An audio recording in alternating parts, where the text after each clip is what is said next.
I think this is the beginning of a beautiful friendship. Roads? Where we're going, we don't need roads. No. I am your father. The greatest trick the devil ever pulled was convincing the world he didn't exist.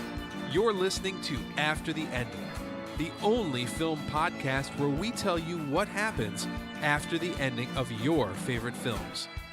And now, here are your hosts, Mike Spring and Phil Edwards. Hello, and welcome to After the Ending. I'm Mike Spring. And I'm Phil Edwards. And we are here with our second episode of the night if you're watching live, just our regular episode if you are watching and or listening after the fact. So, Phil, would you like to tell people what we're talking about tonight? I think we got a good, juicy episode for people. Yes, in our post-credit episode, we're going to be discussing our top 5 favorite road trip movies, and then we'll be doing our After the Ending recommends. Indeed, we will. So, I got to say, Phil, let's just jump right into this. This is our top 5 road trip movies with characters on a road trip, right? That's fun. This is the hardest list I think I've done since we dropped to the 5 format. We used to do top 10 lists. Now we're doing top 5 lists. This is the one where I could have easily done top 10 and still had honorable mentions. Did you find it to be the same? Yeah, there's an awful lot of road trip movies. A lot of good road trip movies. Not just road trip films, but road trip films in different genres. Yeah. This is a tough one for sure. So let me ask you this. Did you come up with any sort of criteria to help you decide? The one thing I sort of went with I sort of strayed away from sci-fi because I felt like that could be a whole different thing. But there's lots of films which I was going, oh yeah, that could be classed as a road trip film and things like that. But on the whole, I went for things which are set kind of on Earth, real life. A couple of them are actually were actually events, based on real people and things like that. But that was kind of it. Just no sci-fi. I mean, also some horror films are road trips and things like that. But I stayed away from them as well. So that's interesting. I sort of did the same thing, although I didn't think about it in the same framework. I tried to do my list based on kind of the movies that I felt like the road trip was sort of the central premise of the film, rather than just being sort of a part of the film, if that makes sense. Yeah, I understand. And what I ended up with was a list that's very much like yours, all sort of set on Earth, kind of realistic. I left out most of the genre ones. I have one that leans into genre. I mean, it's definitely sort of a genre film, but it's not in the same category as some of the other ones that that were more heavy, like horror, sci-fi genre type stuff. So I'll share some of my honorable mentions at the end, but I definitely had a lot of them. I was going to say that we'll do our top 5, and then after that we'll mention some of the others that didn't make the list. Quite easily fit in there. Yeah, quick rundown. But I really tried to focus on the ones where the road trip was sort of the main thrust of the film, not just like a movie where characters end up on a road trip, or it's like a half of the film, or things like that. That's sort of how I structured mine. I don't know if that makes sense or not. So, all right. Well, do you want to kick us off, or do you want me to kick us off? Well, you went first on the ending, so shall I go first? Yeah, makes sense. Why not? Okay. Well, my first one, my number 5, is from 1999, and it's directed by David Lynch, but it's one of the few David Lynch films which isn't very David Lynchian. It is The Straight Story, which stars Richard Farnsworth as a World War II vet. He's old. He wants to see his brother, who he's not spoken to in years, but he can't drive anymore because his license has lapsed, and he just isn't in a good enough condition. So what he does, he gets a trailer and gets his, what did he call it? John Deere 110 lawn tractor or lawnmower. Yeah, it's a riding mower, is what we would call it here in the U.S. And he does that, and he goes driving across the states, maximum speed of 5 miles per hour, and drives from town to town. And on the way, he meets people. He gets into little scrapes. It's not as you'd expect. It's not action-packed, but it's Richard Farnsworth was amazing. It's just he's talking to people. He meets some good characters. It's beautifully shot because David Lynch is really good. The whole composition, making scenes good. It's funny. It's heartwarming. It's heartbreaking, and it's just a great tale about a man late in life deciding to see his brother and traveling across on a very slow vehicle. That's my number 5. I knew this was going to be on your list, Phil, and I mean that in a nice way. I know you were very fond of this film, and I know it's a classic road trip movie, just on a tractor, on a riding mower. But I knew it would be on your list. I just wasn't sure where it would be. It didn't make my list because I still haven't seen it. I feel bad. I need to watch it. I want to watch it. I think it looks great, and I'm very curious. I know you really are a big fan of it, and I just haven't gotten around to it. So that's why it didn't make my list. But I think it's an excellent choice. So. Nice job. All right, so my number 5 is the one film, like I said, that sort of ventures into genre territory, but it's still kind of set on Earth, and it's not it is a science fiction film ultimately, but it's not a science fiction film. It is from 2011, and it is Paul, starring Simon Pegg and Nick Frost, and Seth Rogen is the voice of an alien. So Simon Pegg and Nick Frost play big comic geeks, movie geeks. They go to San Diego Comic-Con. They rent an RV to travel across America. They're British guys. They want to travel across America, and they end up picking up a hitchhiker who happens to be an alien named Paul. I never saw this movie when it came out. I only saw it for the first time, actually, maybe last year. Was it this year or last year? Very recently. And I had fairly low expectations for it, to be honest with you. I don't love Seth Rogen. It just seemed like one of those movies that had a fun concept that was probably going to be mostly stupid, like most movies Seth Rogen is in. And then I really enjoyed it, actually. I had a lot of fun with it. I thought it had some real heart to it, in addition to a lot of dirty jokes and, like crass humor. But the humor was good. The in-jokes for the fans really worked. And, it's them in this RV, and they're traveling across the country, and they meet crazy people, and they, they're trying to get Paul back to where his alien friends are going to rescue him, So I enjoyed it quite a bit. And I feel like it is all about this kind of road trip I don't remember if it's to the con or from the con, but it definitely qualifies as a road trip movie. It just happens to have an alien in it. But Paul from 2011, I enjoyed it much more than I thought I would. That's a good pick. I forgot about that film, but it's Seth Rogen works really well in that one, to be honest. He right, exactly. Yeah. He plays the part well. He fits the part well, I should say. Yeah, I do like that. Yeah, it's a good film. Okay, my number 4 is from 2004, and it's the Motorcycle Diaries. It's a biopic. And it's based on the memoir of Ernesto Guevara, or Che Guevara, as he came to be known. Mm-hmm. But I just think this one is beautiful. It's got Gael Garcia Bernal, who's playing Guevara, and he's just traveling to South America, to treat patients, because they're training to be medical practitioners. But it's just, I love the scenery in it, and it's just them on a motorbike, the two of them. And it's just incredible. I've traveled around Peru, and it just reminded me a bit of that. But just the way it is, they were there, they did it all properly. It's not, CGI and green screens. It's them going on a road trip. It must have been amazing to film as well. But I love it. It's dramatic. It's funny. It also shows as well what shaped the man who became Che Guevara as well, and the injustices that he witnessed and things like that. But I think it's a beautiful film. That's wonderfully shot, and if you haven't seen it, go check that one out. I have not seen it, actually. I've heard good things about it, but I've never gotten around to it. It doesn't. I think when it came out, it didn't really seem like my kind of movie. Not sure it still seems like my kind of movie necessarily, but I do take your recommendations quite seriously, so I will check it out if the opportunity arises. Excellent, yeah. Oh, and that's it. Just reading as well. It did actually go to Machu Picchu, which is where I went to in Peru. Oh, very cool, very cool. All right, I like that. All right, well, my number 4 is we haven't had any overlap yet, and I don't think we're going to with this pick, because I'm pretty sure you've never seen this movie. Okay. I'm pretty sure nobody's seen this movie except for me. It's a very small film. It is also from 2011, like Paul was, and it's called The Brooklyn Brothers Beat the Best. It is, yeah. I know. It was my number 2 film for 2011, actually, when I did my top 10 list for 2011. Brooklyn Brothers Beat the Best came in at number 2. It is this charming little indie dramedy about this musician. He's kind of a screw up. He connects with this other guy played by Michael Weston. He's a character actor. If you look him up, you'll probably know him. He was on Scrubs a bunch of times. He's been in a lot of things. And this guy, this character played by Michael Weston, he's kind of like almost like a Sheldon Cooper from Big Bang Theory. Like, you're never quite sure if he's on the spectrum, or if he's maybe got a mental, not a mental illness. He's a functioning human, but he's definitely not quite 100%. He's kind of a quirky guy, gets them into some trouble and stuff like that. And so they form like this 2-man band playing songs with one guy playing guitar and the other guy playing on children's instruments. A super catchy soundtrack, by the way. And they hit the road together, traveling around playing these gigs, some of which they're not really supposed to be playing. And then they pick up a girl, and there's all this drama that happens and stuff. But it's a really fun movie. The songs are great. The characters are really good. I like both the actors quite a bit. Michael Weston, like I said, you'll know him. The other guy, the main character, is actually played by a guy named Ryan Onan. He's popped up in some things I've seen here and there. He's never quite taken off, although I think he's a very good actor, and very handsome too.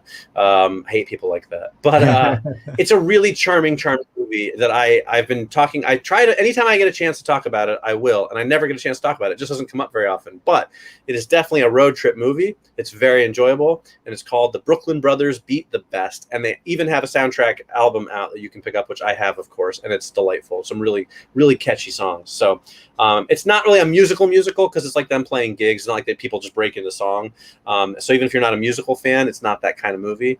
But it's really fun. Really fun. Check it out. Excellent. Sounds good. And Michael Weston, I did look him up because first of all, when you said Michael Weston, I was thinking of the character from Burn Notice. Right. But anyway, yeah, Michael Weston, I've seen him. He's been in lots of TV shows. And he pops up all over the place. He's definitely one of those faces. You're like, I know that guy. Yeah. Good. It's always good to hear about films which you've never heard of. Well, I do recall now you mentioned that when you're doing your best stuff for that. Yeah.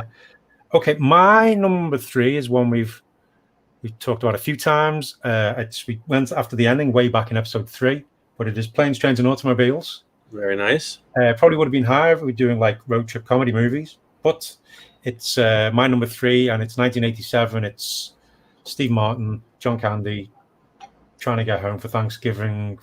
It all goes to pot. There's an amazing swearing scene. Yeah. 2 pillows. There's so many great scenes, lots of quotes, both of the actors on top of the game.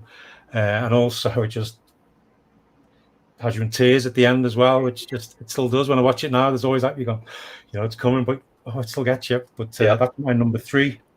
We've talked about it many times, so we don't need to talk about it too much more. You've seen it, you know how good it is. That's my excellent choice. Yeah, exactly.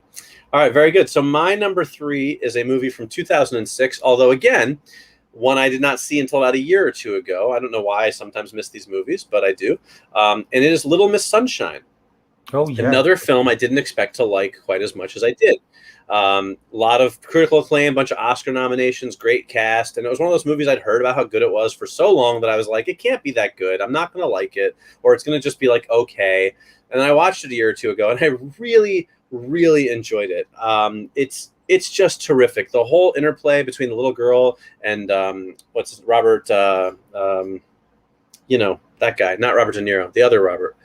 Come on, he's super famous. Arkin, Alan Arkin. Yeah. Not Robert. Alan Arkin is terrific. The whole rapping thing, the swearing thing, all that stuff. Greg Kinnear is just fantastic. Toni Collette's fantastic. Like the whole thing, like it just really has such real characters, even though they're quirky and they're kind of like the characters at first. You're like, you only see them in movies, but then they're not because they're kind of realistic. And it's a funny film, and it's touching, and it's heartwarming, and it's I really enjoyed it. It took me by surprise how good I thought it was. And of course, the whole thing is them driving in this van that barely works to get this girl to this pageant, at the last minute. And it's a terrific film. So that's my number 3 is Little Miss Sunshine. Really terrific. If you've never seen it, definitely check it out. It lives up to the hype. It really does. It's a great film. I've seen that film a few times now, and I do like it. It's a great road trip movie. It almost made my list, but not quite. But yeah. It was tough. There's so many to pick from. I know it's really try and do this yourself at home when you finish watching this. It's so many good films. Exactly. I did make one of those lists when I was doing it, going, "Oh yeah, I'm going to watch that again." Or I've not seen that one, but yeah, good one. Okay, well, my number 2 is from 2007. It's another biographical film. This one is Into the Wild, which I always forget it was written and directed by Sean Penn. Which I always forget, but I've always liked this film. It's based on the life of Christopher McCandless, who was a guy who hiked across North America. If you know the story, it's not the happiest of any, but on the journey, you just sort of, you're going along.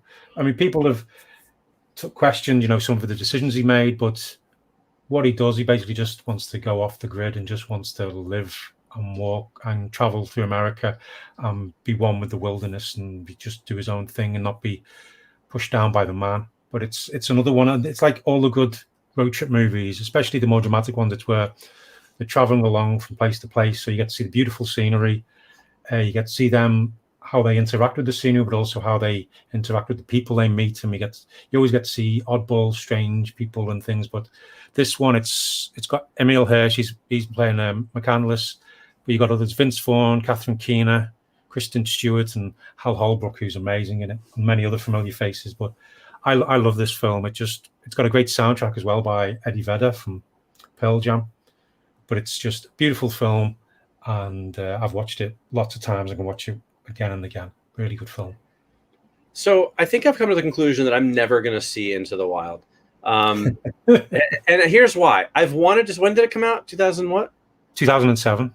2007. I've wanted to see it since it came out. I've owned it in like 2 different formats. It pops up on the streaming services sometimes, and every time it comes up, I'm like, "Ooh, Into the Wild! I need to finally watch that." And then when I sit down to watch a movie, I'm never, ever, ever in the mood to watch it. I think maybe if it was shorter, if it wasn't like 2 hours and 20 minutes, it would maybe be something that I could pop on a little more easily. I don't know what it is. I keep wanting to watch it and then never actually watching it. And at this point, I feel like I'm not never going to watch it. Like, not because I don't want to. It's just never going to be the thing I pick to watch. I don't know how to explain it.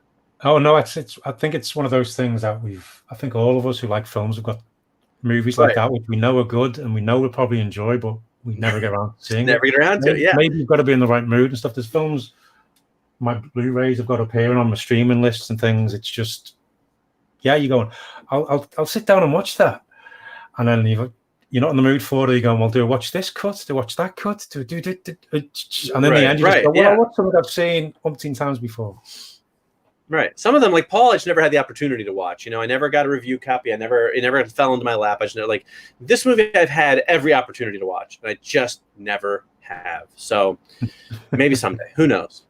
All right. Well, my number 2 has appeared on your list already. It will not be a surprise to most people. It is Planes, Trains, and Automobiles, because it's a classic. John Hughes, it's fantastic. Yeah. So as you said, we've talked about it plenty on the show. I'm not going to repeat too much. Here's what I'm going to say about it. One thing I'll say about it. Planes, Trains, and Automobiles is one of those movies that everyone's seen, and when it comes on or you see it on DVD or whatever, you're kind of like, oh yeah, I've seen that. I like that movie, but I don't need to watch it right now. And then when you watch it again, you realize you forgot just how good it really is. It's one of those films where you're like, oh yeah, I like that movie. I don't need to watch it right now. But then when you do watch it, you're like, God, that's a good movie. I really should have watched this more often. Like, it's that kind of film. So next time you come across Planes, Trains, and Automobiles and you're like, nah, I've seen it. Don't watch it again. You will be surprised how good it is. It's fantastic. So that's all I have to say. Yeah, and you just so many good points to laugh. You just laugh all the way through it. Yeah, and then terrific. Then there's tears at the end. Yeah, exactly. Okay, well, my number 1 film and favorite top 5 road trip movies is from 1988, all the way back then, back in the 80s. But it's Midnight Run, starring Charles Grodin, Robert De Niro, Yaphet Kotto.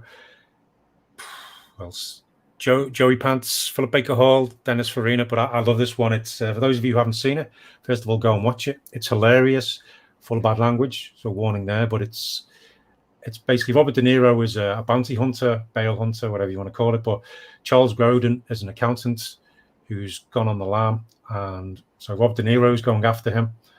But there's also other bounty hunters going after him. There's also mob people going after him, and it's just Charles Grodin is hilarious. Well, actually, Robert De Niro is as well. I think the chemistry between the two is superb. Some people don't like Robert De Niro. Some people love him. I love him, but this one is, for those of you who are on the fence about Robert De Niro, this one he's a lot more relaxed than he often is in some films. When he's got the good script and good director, this is Martin Brest who directed this one, and it's a brilliant script and a great team of supporting actors as well. Robert De Niro's on his A game, and he's this tough guy, but he's got a heart to him and a lot of humor. But it's got some good action scenes. You feel sorry for De Niro so many times. It's just things go wrong, and it's just so good. And then Charles Grodin turns up, and just the way he's so dry, his humor, his delivery is incredible, and the repartee between the two of them. And then you've got Yaphet Kotto showing up, and just these other people. It's just, go and watch it, because it's a bit like Planes, Trains, and Automobiles.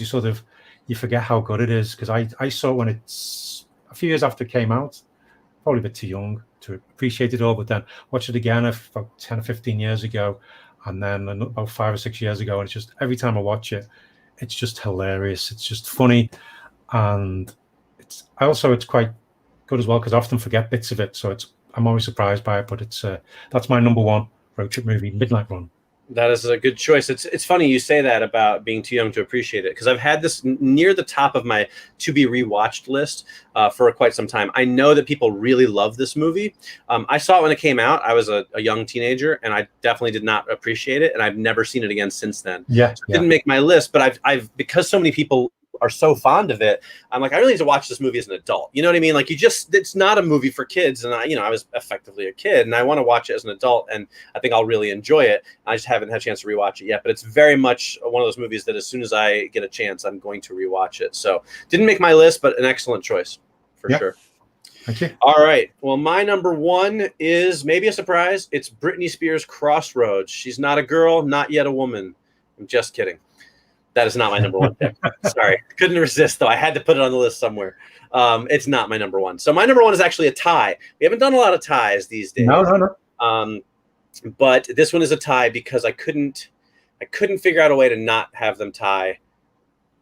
Not only just to get them both on the list, but because they sort of needed to. And they are National Lampoon's Vacation and the remake of National Lampoon's Vacation, just called Vacation, which I think was 2015, and National Lampoon's was 1983. So, of course, here's why I couldn't split them up. The Vacation remake with Ed Helms and Christina Applegate is, to me, one of the funniest movies that's come out in the past 10 years. That I watched it twice in one day, which I never do, because I think it's that funny. It is like laugh out loud, like pee your pants funny, in my opinion. To me, it's funnier than the original film. But the original film is a classic. It is a true comedy classic. It's a great movie. I enjoy it. Some of it is a little bit dated, so I don't know that the humor isn't as sharp as some of the stuff in the remake. The remake maybe is probably a little bit sillier. The first one probably is a little bit more grounded. But it's a classic. It's Chevy Chase at his best. It's Beverly D'Angelo, like the whole family, like it started the whole franchise. It's this whole idea of getting to Wally World and just everything going wrong. And as a parent, every parent who's ever been on a road trip can relate to that. So like, I really didn't feel right putting just the remake and not the original, but I also didn't feel right putting on just the original and not the remake. So they're a tie. Both the National Lampoon's Vacation movies. I know everyone's seen the original. If you haven't seen the remake, it is just really, really funny. I cannot stress enough how funny it is. So definitely check that out. But that's my number one. The two Vacation movies, the two, not the franchise of Vacation, the original ones, because like Christmas Vacation isn't a road trip movie. But no, that's very true. Yeah, you know what I mean. Yeah. So there you go. That's my number one picks. Excellent choice. I've still not seen the Vacation remake. I know you've mentioned it lots of times, so I need to watch that. You really got to watch it, Phil. Come on, man. You got to get to it sooner or later. It is you and your friends get together and watch that. Have a couple pints. You'll be having a good old time. Trust me. Okay, excellent. Well, that's our list of the top 5 road movies. But, not much overlap. I was surprised. I thought we might have a few more in common there. So I'm glad to see. I think because the range of it as well. But as we said at the beginning, you could change the criteria slightly and get a totally different list. Yeah, without a doubt. Do you want to share your honorable mentions? You want me to go first on those? Well, I'll mention. I'll go with some of them. Well, one of them, as we went after the ending a few weeks back, was Almost Famous. I had that on my honorable mention list too. Yep. Yeah. Tommy Boy. Another hilarious film, which almost made the list, but it's because it's more.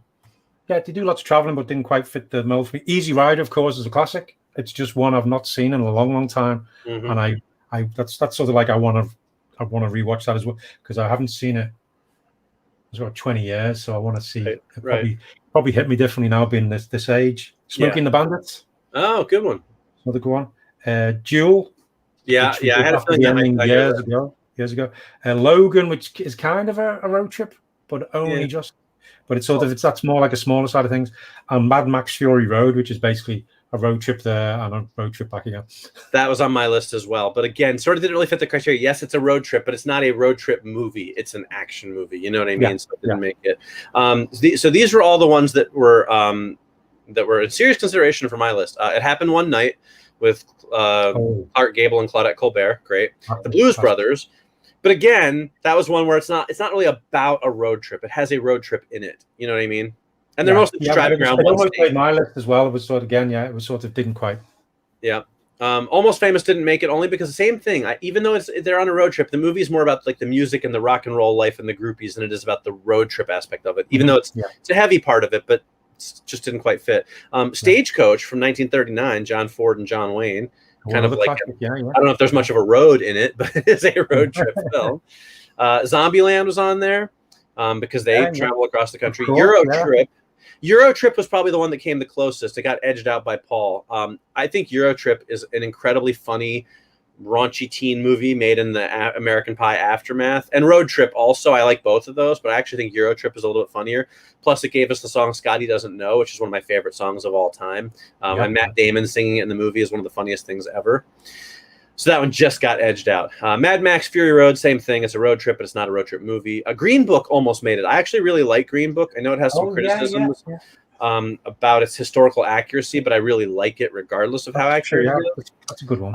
And then Rain Man almost made it as well. But honestly, it's been a long time since I've seen Rain Man, so it got edged out because I couldn't.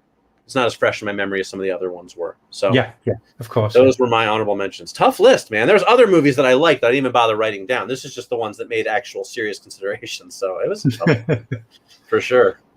Yeah, that's good though. But that's our list, and there are quite a few mentions. Won't say honorable. There's other films which are great films to watch. But feel free wherever you're listening to this or watching this, leave comments about your favorite road trip movies, ones we haven't mentioned, which we might have forgotten, or some films which. Pick your own subgenre, your favorite sci-fi road trip movies, your favorite horror road trip movies, because there's probably quite a few of them. Oh yeah. Leave comments wherever you can. But that's our list. Excellent. So now it's on to our after the ending recommendations, where we discuss things which doesn't have to be movies. It can be books, comics, can be movies, video games, board games, absolutely anything and everything. But it can Mike, be. What have you got for this episode? So I have two. I'll make them pretty quick. I'm trying to put our little banner up. We like to do our little stuff. So let me get that up here. But two real quick. The first one is I don't have a physical thing to show you, so I'm going to just use my phone again like I did last time. It's Jungle Cruise, new theatrical film with Dwayne Johnson, Emily Blunt. I know it'll probably be largely out of theaters by the time this episode hits the back channel, so to speak, but it's an incredibly fun movie. Really, really, really fun. It borrows from a million other movies. It's heavily influenced by Raiders of the Lost Ark and Pirates of the Caribbean and all these things. Doesn't matter. It's just a lot of fun. My whole family enjoyed it. We all loved it. Fun. That's the only word I can use to describe it. You will just watch the whole thing with a smile on your face. So go see Jungle Cruise if you get the chance, or rent it when it comes out, or buy it, or whatever. It's terrific. The other thing, this is a heavy one. You guys all know I'm a big comics fanatic. This is one of my favorites of all time.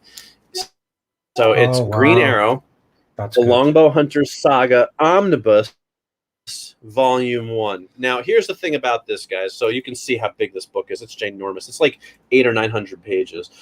So one of my all-time favorite comic book creators is Mike Grell. And this is the first volume of 2 of his entire run. So he did 80 issues of Green Arrow. Plus some other spin-offs and annuals and things like that. He wrote all 80 and he drew like the first 40 or 50 of them. This is the first 50 issues of his run on Green Arrow. It is not only hands down the best Green Arrow comics of all time, it is in my mind some of the best comic books of all time, period.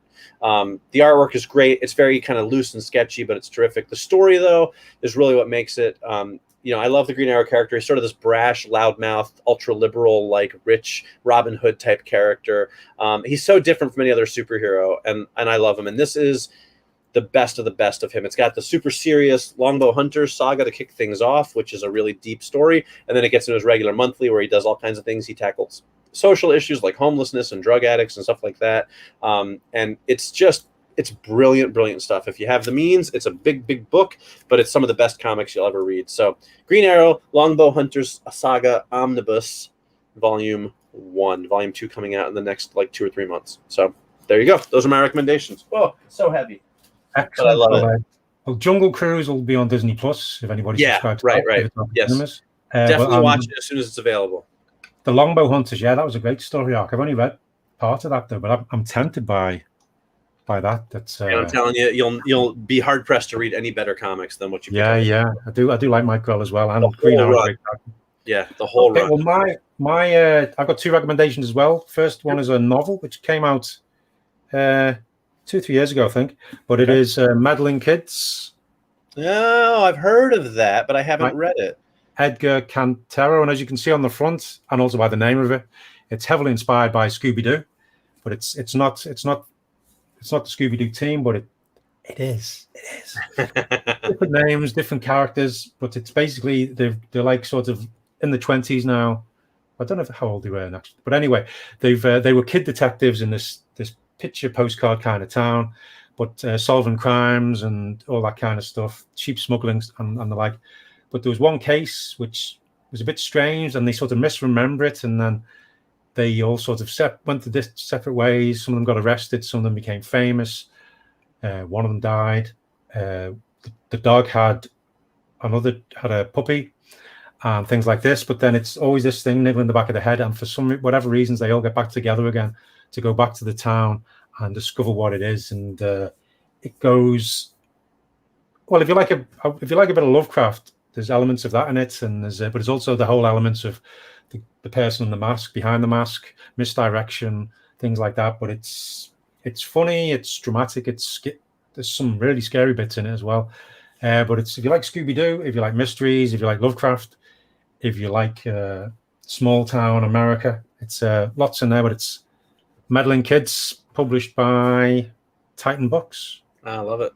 I'm definitely going to have to read that then. I had heard of it, like I said, but I kind of forgot about it. So that's right up my alley. I'm going to put that right on my list. Yeah, it's I can't recommend it enough. This is where you living across the sea doesn't help me much, because normally I would just be like, "Oh, Phil, can I borrow your book?" And you'd be like, "Sure, you can read it." We really must have get the same thing one day and do that and just pass it over. Yeah, right. That'd be fun. We could. If I knew what your second pick was, I could have had it. I have a copy. Yeah. Oh, have you got it? Yeah. Well, this one is it's a graphic novel, Pulp, by Ed Brubaker and Sean Phillips. It's set in the 30s, set around real events, but following Max Winter, who is writing pulp cowboy novels. He's an old man now, but you realize the stories he's writing were from his younger life, and it's not that big a book, but the stuff that's packed into it, the artwork is beautiful by Sean Phillips. That's the best page for the art. Awesome page to open it up to, Phil. For those of you who are just listening, Phil opened it up to 2 pages, one of which is almost entirely black. Yeah. So not the best way to showcase the art. I love the art style, the way it's colored, and it's really good. It covers, as I said, it's Wild West. It's New York in the 30s. It's robbers and dealing. It's just really good, and it just touches you. I read it and I just went wow when I finished it. But that's by Pulp by Ed Brubaker and Sean Phillips, published by Image Comics. Yeah, but that's I'm looking at a great cover. The eagle-eyed viewers among us might remember that a few weeks back, maybe a couple months ago now, I recommended the Criminal comic book collection, and that is also by Ed Brubaker and Sean Phillips. They are a pair that works together quite regularly, and they make the best crime comics on the planet. And I don't care if you like crime comics or not, you will like these. If you think if you're like a superhero person, I'm only into superheroes, doesn't matter, trust me. Yeah, there you go. Read their Criminal series. I'm telling you, it's some of the best comics you'll ever read. And Pulp was terrific, Phil. I totally second your recommendation on that. I really enjoyed Pulp. And they have a new series. In fact, I think I've recommended them a couple times. They have a series out called Reckless now also, which is excellent. It's a series of graphic novels, hardcover. So there's 2 of them out so far, and they're all self-contained stories. So nice job, Phil. Good recommendations. There you go. Thank you very much. Kids. I like it. All right. So plenty for people to read. If people are looking for reading, I mean, you pick up these 3 books between the omnibus, the novel, and the graphic novel. You'll have reading for days and days and days. Yeah, and you'll have no money. I'm scared to look at that Green Arrow one, because I imagine the cost of it is going to be. I'm going to go. Oh, I don't want to say out loud how much it costs. I will say that on Amazon US recently, it was on sale for a very generous discount. Now I don't know if your UK version will be the same, but sometimes you may want to take a look before the sale price goes away. I'm not going to say the full price out loud, because I don't even know if my wife is in the house or not. But just in case, it's better if I don't say it. But it's worth every penny. Oh yeah, I quite agree though, because it's a great story, and it's to get that many in one go. Was it 40, did you say 40, 50? The first 50 issues are in this one. Oh geez, even more so, 50 issues. Yeah, a classic run.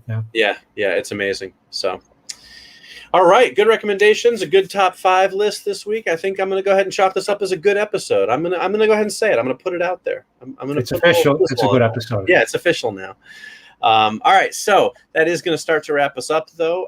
If you are watching live, we'll be back in a couple of weeks. We'll be back to our Monday schedule for the time being. If you're watching after the fact, just keep doing what you're doing. We'll pop up every week in your inbox or your queue or whatever it is. And yeah, you can't get rid of us. So yeah, and we'll keep you updated on Facebook as to where the live video will be going. As we said, some technical difficulties and also a chance to try YouTube as well.